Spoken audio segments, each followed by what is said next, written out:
with the appreciation of all of us in the time constraints that our new Caltrans director must have, just starting in California about a week ago. I love it when people not only arrive on time, but early. It shows great respect for the rest of us. So if it's okay with our panel, it is okay with our moderator in the limited time he has to join us today. It is truly a pleasure to welcome, all the way from Nashville, Tennessee, the new director of our California Department of Transportation, Mr. Toks Omishakin. Will you join me in welcoming him?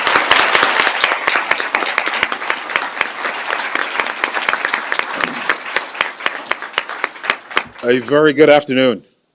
Good afternoon. How's everybody doing? Good. It's good. It's exciting for me to be here, and thank you for that introduction, Carl. I know you've been preparing for that all day. You just got this like 10 seconds ago, and he did such a great job. Thank you, Carl. So it's exciting for me to be here. I think it's very obvious. Some of you that may know a little bit about me.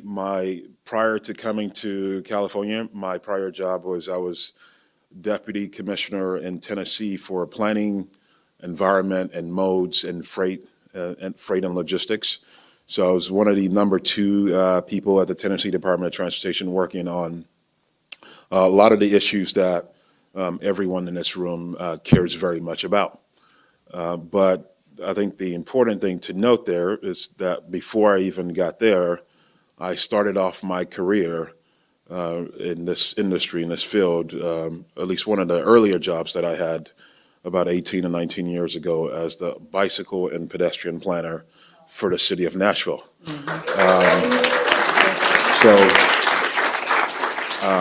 I know a lot of people in the room are from local government. So I very much understand the issues, the challenges that you face. So thank you for the round of applause. I haven't done anything yet here. I hope to be able to help out along those areas. But I started my career there, and I was able to progress over time from the city to the state government and leadership position in state government. But I think the key thing to note there is that the fact that as I moved along, I was able to maintain that focus and never lost sight of that. So in every opportunity that I got to move up, at the core of the things that I believed in was no doubt this very issue. The fact that if transportation is going to be what it needs to be for communities, for people, that it needs to consider every single potential user, every single mode along the way through the planning process, the design process, all the way to construction, and I've fought for that my entire career. One of the reasons why I wanted to come here, and by the way, since I've been here, people like Jeannie, who brought me over today, have been trying their best to drown me with information. There is so much going on at Caltrans that I'm learning. It's quite involved to say the least. And I just met Susan just today, our leader at the CTC, and I look forward, Susan, to working with you as well on all those very issues. I've heard a lot about your leadership and your approach to these issues. So thank you for the work you're doing. I'm looking forward to the partnership that we will have on this. But with all the information that I've been learning over this is my 5th or 6th day on the job. I'm an expert now in everything California, Caltrans. Not even close. But one of the things that I'm sort of picking up from people, picking up from staff is that there's a lot of interest in this. There's a lot of interest in this issue. I know there have been bills and efforts in the past to get us further along, despite the fact that bills and things like that may have not passed. I can assure you of my commitment, my personal commitment to make this a priority. My boss, the governor, and the agency, CalSTA agency, Secretary Kim, everybody there, they're committed to this as well. You have it from me that it will be a commitment, that this will be a focus, it will be a priority. This has been a long life focus for me in my career. So I wouldn't have come here if I didn't know that we wouldn't be able to move this agenda forward in California. That's a big part of why Jeannie was asking me, what have I found exciting since I've been here? I'm not going to tell you about the other part to the question. What have you not found exciting? I'm not going to talk about that part, but the part that I have found exciting, I was telling Jeannie on the way over, is that these issues, not this a singular issue, but issues related to greenhouse gases, even issues around housing and the unsheltered, all things that I care very much about. So there's a lot of alignment. I wouldn't move 2,000 miles away from Tennessee to come here if I was going to be fighting upstream on these issues that I'm very passionate about. So you've got a commitment from me, from the administration, that this will be a focus, and I look forward to working with you all in the coming months and years to make further advancements on this. So thank you very much for squeezing me into a couple of minutes of your agenda. I will take just one or two questions. Don't ask me about Caltrans. We have 20,000 employees, I know that much. But I'll take one or two quick questions and I'll run. And I'm smart, by the way, about answering questions. If you try to corner me, I know how to get to those. But sir, yeah. Could you share a personal experience related to walking or bicycling that was meaningful to you? Well, that's a good one. I can talk about accidents. I ride the bike and how I almost blew out. Yeah, crashes. There's so many ways to go with that. But seriously, one of the things that I worked on in my earlier career in Nashville as a bike ped planner, and this is going to sound very minuscule to you here, were grates, road grates in Nashville. They were parallel to bike tires for many parts of the street. And my at the time road bike, and I switched to a hybrid, got caught in a grate. And I weigh, I'm not going to tell you my actual weight, but I'm a big guy. And I flipped over the handlebars, and it sort of brought home the need to focus on safety more. If you listen to a little bit of the remarks I made when I was sworn in, one of the things I initially talked about off the bat was the importance of safety.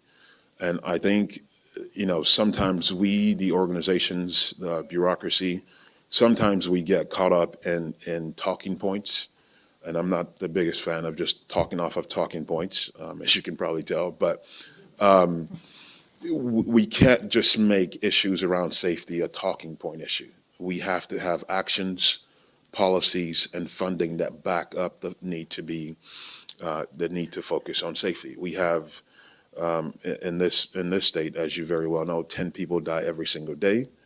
And the most vulnerable users in our state, that number is 10 people every single month that die from either walking or biking or trying to access transit. So that's one of the things that I'm going to focus on. To your question about something meaningful, we got those grades changed after my accident. So that's something to connect to as something meaningful. But I could go on and on about policy issues and things like that. But that's a bike story I'll never forget. I remember the street, I can actually picture myself going down Church, it's called Church Street, downtown Nashville, and getting caught up in a grate. Excuse me, but good question. Sir, there was one other hand, and I'll run. Yes, sir. What was your biggest accomplishment in Nashville? In Nashville or in the state? So I spent almost 10 years in city government and 8 years in state government in Tennessee. Which one? Both? Either one? Let me give it a shot for both. For city government, probably, actually very much in alignment, very similar things that I think we got done.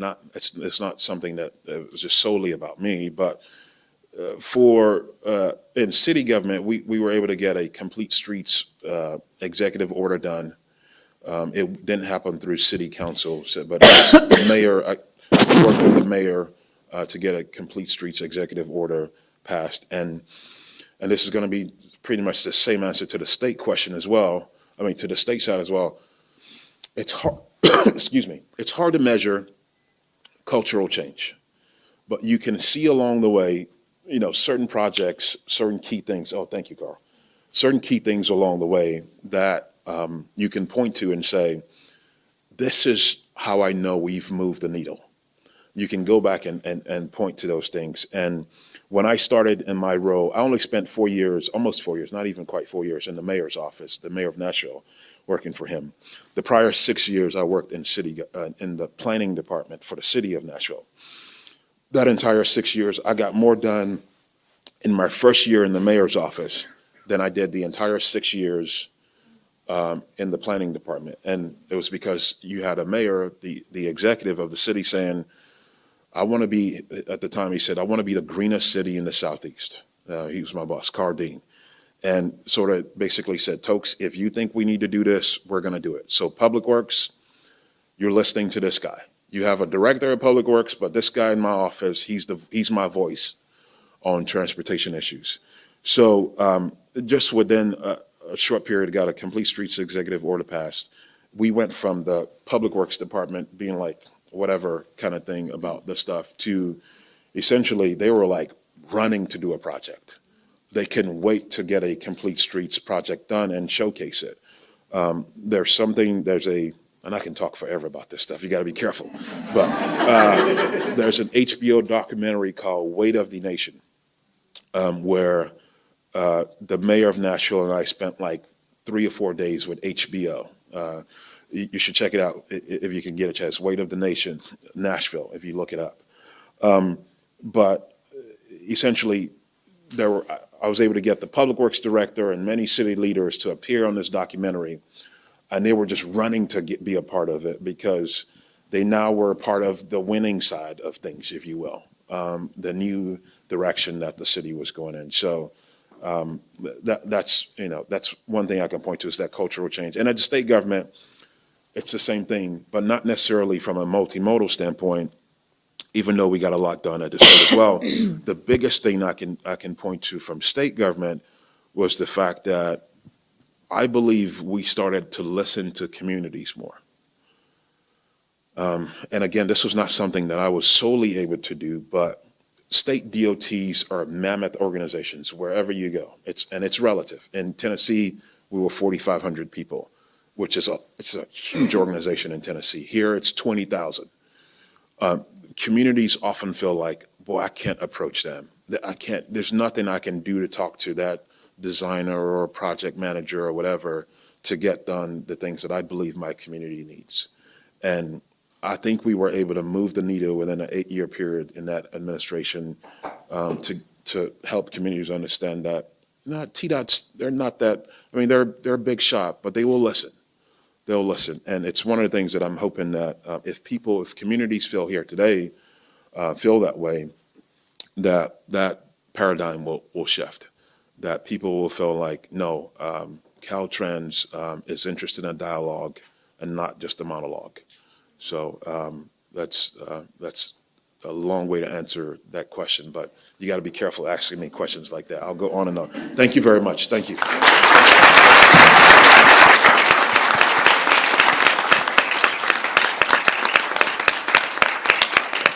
Director Toks Omishakin, thank you. Inspiring from the start, and there's probably no truth to the rumor that you moved here from Tennessee because you heard housing costs were so low in California.